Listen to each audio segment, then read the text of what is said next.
Morning on Loving Living Local. We're in for a little bit of a musical treat because the Pikes Peak Flute Choir is really more of a flute orchestra, from the tiny piccolo to the very large sub-contrabass bass flute, and the musicians create a rich depth of sound. And music director Erin Spencer is here with all the details of the choir and the local event coming up. Good morning. Hi, hello. Hello. Good to be here. This is amazing because there's different shapes of flutes, isn't there? Yes, we have all sorts of different ones. So Karen brought this is her wonderful tiny baby flute, the piccolo. It's just so adorable. And then we have the C flute, our normal flute that you're used to seeing in orchestras and bands. Fantastic. And then this one is the alto flute. So it sounds a fourth lower than normal flute. And then Sierra Marie over there has the bass flute, which sounds a full octave lower than flute and is super fun to play. I tried learning the flute many years ago. Okay, was it during the piano? And it was really hard with the valves. It's really hard to distinguish in the notes and everything. It really is. I mean, how long did it learn for you to get used to that? How long did it take? It took for me quite a while. It's all about the fingering as well. It's all about the fingering. Yes, so Erin, we need to talk about the flute choir. Yes. How long have you been going? How long?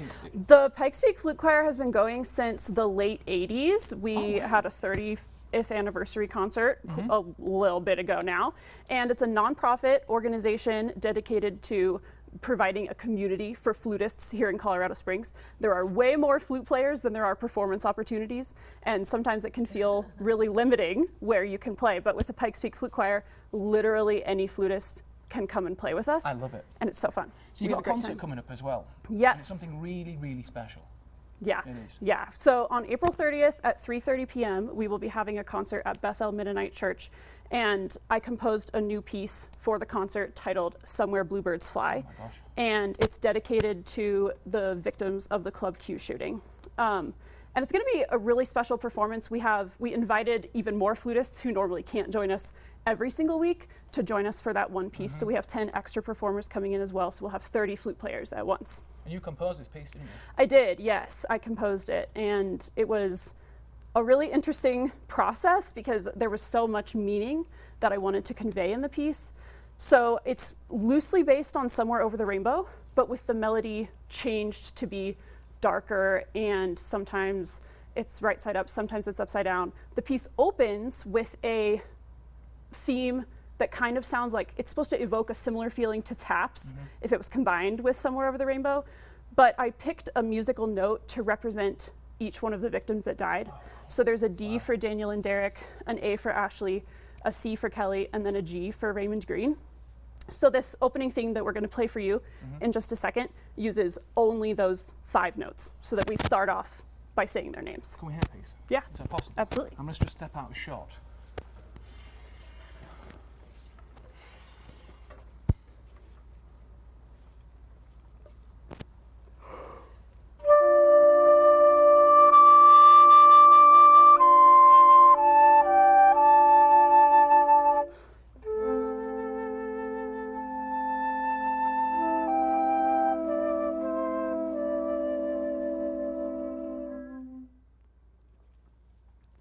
And yeah, so that's how the piece starts. That's the very beginning.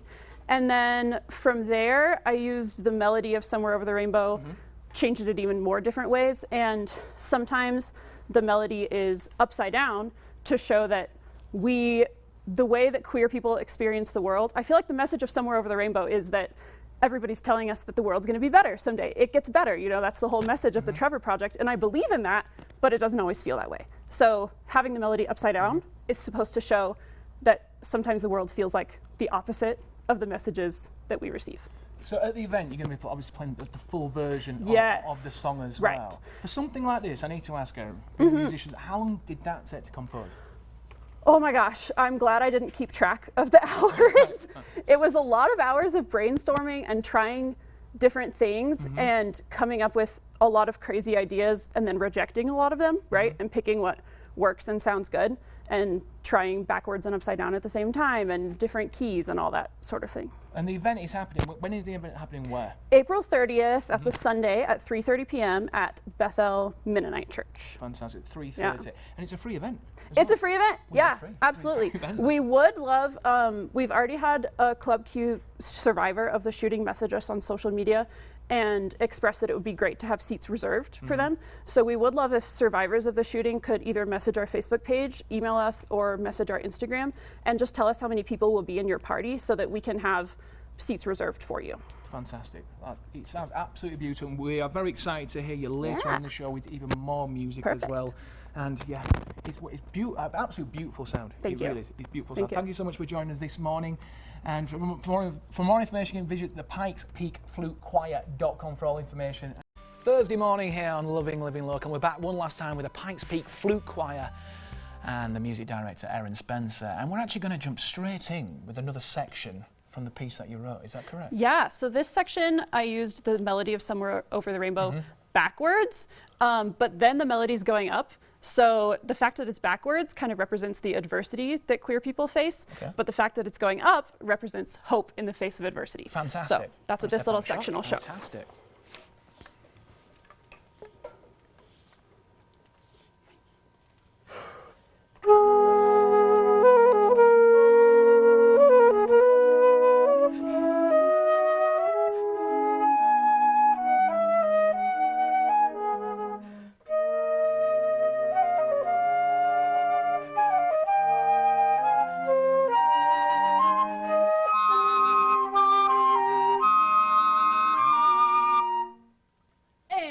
You'll have to come to the concert to hear the rest of it. How many people members are in the actual choir itself? There's only obviously four of you here this morning. There's 4 of us here. We have 20 community flutists actually in the flute choir. And if people are interested in joining, they can go to our website or any of our social media and just shoot us a message. There's no audition. You can just show up and play with us. That's fantastic. And let's remind people about the event that is coming up as well. Yeah, so our concert will be April 30th at 3:30 p.m. at Bethel Mennonite Church. And it's a free event. It's a free concert. It's a free concert as well. So anyone who wants to join the choir, they can just reach out, turn up. No audition. No audition. I wonder if I should try the flute again.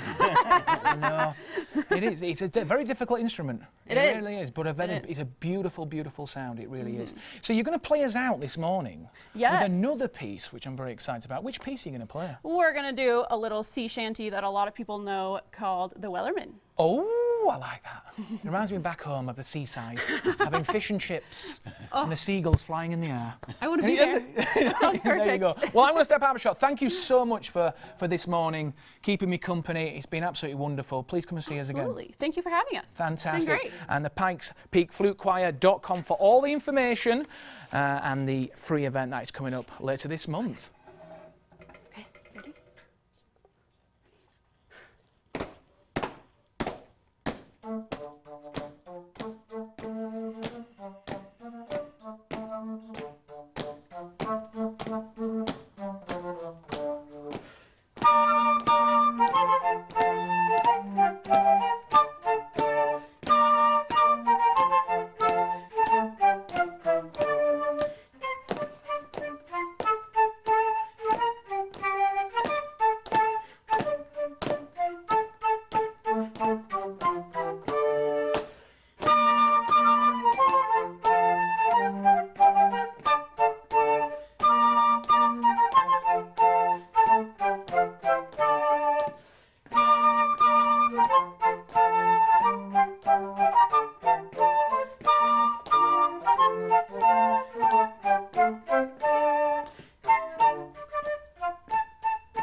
Thank you.